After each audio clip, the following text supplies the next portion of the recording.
মুগাৰ কাপোৰযোৰ চিলাই থাকি যোৱা অকণমান কাপোৰেৰে এটা ব্ৰোচ পিন বনাবলৈ ট্ৰাই কৰিলোঁ। তাৰ বাবে ল'লোঁ 1.5 ইঞ্চি ডায়মিটাৰৰ এটুকুৰা ডাঠ কাগজ আৰু মুগাৰ কাপোৰ টুকুৰাও এনেধৰণে কাটি লৈ আঠা লগাই এটা ছাইডত পেষ্ট কৰিলোঁ। আনটো ছাইডত কটন কাপোৰ এটুকুৰা পেষ্ট কৰি অলপ টাইম শুকাবলৈ দিলোঁ। ভালদৰে শুকুৱাত এতিয়া চাৰিওফালে বেজিৰে চিলাই দিলোঁ এনেধৰণে।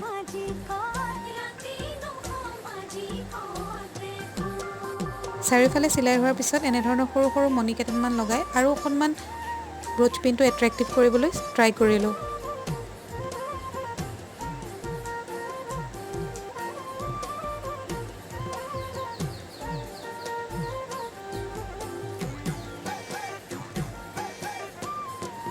আৰু এনেধৰণে লগাই হোৱাৰ পাছত শেষত এটা চেফটি পিন এনেধৰণে চিলাই দিলোঁ আৰু ফাইনেলি মোৰ ব্ৰোচ পিনটো কমপ্লিট হ'ল। কেনেকুৱা লাগিছে জনাব আৰু ভাল লাগিলে এটা লাইক কৰিব।